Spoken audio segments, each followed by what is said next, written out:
KSRP ಪೇದೆ ಜಗದೀಶ್ ಪತ್ನಿ ಸ್ವಾತಿ ಆತ್ಮಹತ್ಯೆ. ಇದು ಹೆಡ್ ಕಾನ್ಸ್ಟೇಬಲ್ ಕಿರುಕುಳಕ್ಕೆ ಬೇಸತ್ತು ಸೂಸೈಡ್ ಅಂತ ತಿಳಿದು ಬಂದಿದೆ. ಕೆಎಸ್ಆರ್ಪಿ ಪೇದೆ ಜಗದೀಶ್ ಪತ್ನಿ ಸ್ವಾತಿ ಆತ್ಮಹತ್ಯೆ ಮಾಡಿಕೊಂಡಿದ್ದಾರೆ. ಹೆಡ್ ಕಾನ್ಸ್ಟೇಬಲ್ ಕಿರುಕುಳಕ್ಕೆ ಬೇಸತ್ತು ಸೂಸೈಡ್ ಮಾಡಿಕೊಂಡಿದ್ದಾರೆ.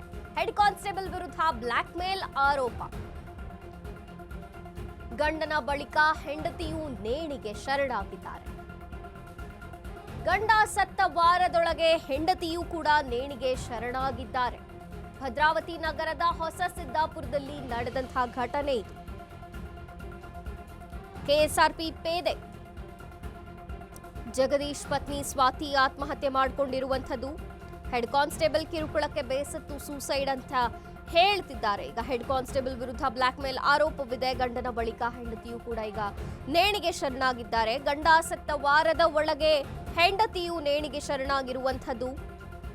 ಪತ್ನಿ ಸ್ವಾತಿ, ಜಗದೀಶ್ ಪತ್ನಿ ಸ್ವಾತಿ ಆತ್ಮಹತ್ಯೆ ಮಾಡಿಕೊಂಡಿರುವಂಥದ್ದು. ಭದ್ರಾವತಿ ನಗರದ ಹೊಸ ಸಿದ್ದಾಪುರದಲ್ಲಿ ನಡೆದಿದೆ ಈ ಘಟನೆ.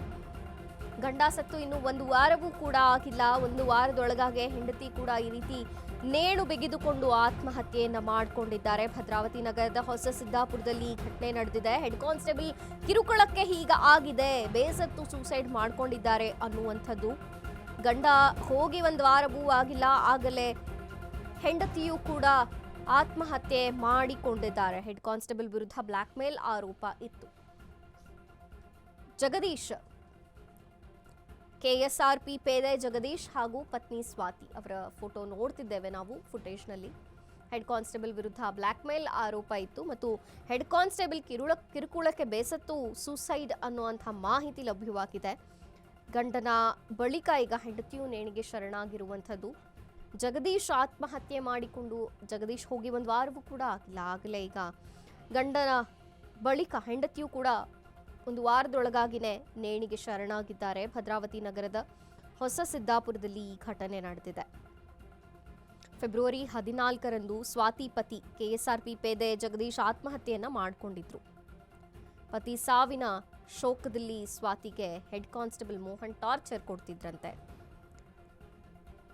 ಮೋಹನ್ ಎಂಬಾತನಿಂದ ನಿರಂತರವಾಗಿ ಅಶ್ಲೀಲ ಸಂದೇಶ, ಫೋನ್ ಕಿರುಕುಳ ಇದೆಲ್ಲವೂ ಆಗ್ತಿತ್ತು ಅನ್ನುವಂಥದ್ದು ತಿಳಿದು ಬಂದಿದೆ. ಈಗ ಫೆಬ್ರವರಿ 14ರಂದು ಸ್ವಾತಿ ಪತಿ ಕೆಎಸ್ಆರ್ಪಿ ಪೇದೆ ಜಗದೀಶ್ ಆತ್ಮಹತ್ಯೆ ಮಾಡಿಕೊಂಡಿದ್ರು.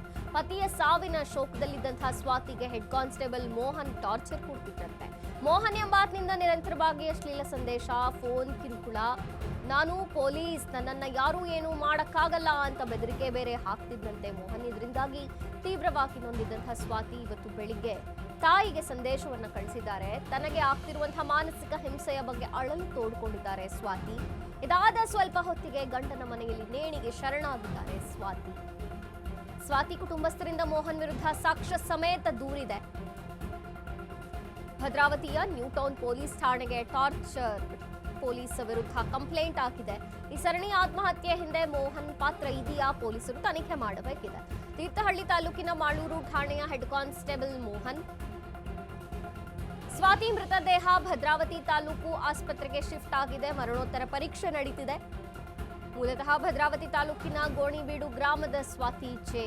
2 ಹೆಣ್ಣು ಮಕ್ಕಳನ್ನ ಹೊಂದಿದ್ದಂತಹ ಸ್ವಾತಿ ಜಗದೀಶ್ ದಂಪತಿ ಆತ್ಮಹತ್ಯೆಗೆ ಶರಣಾಗಿದ್ದಾರೆ. ಈಗ ಜಗದೀಶ್ ಆತ್ಮಹತ್ಯೆ ಮಾಡಿಕೊಂಡು ಇನ್ನು ಒಂದು ವಾರವೂ ಪೂರ್ತಿ ಆಗಿಲ್ಲ, ಆಗಲೇ ಸ್ವಾತಿ ಕೂಡ ಆತ್ಮಹತ್ಯೆಗೆ ಶರಣಾಗಿರುವಂಥದ್ದು.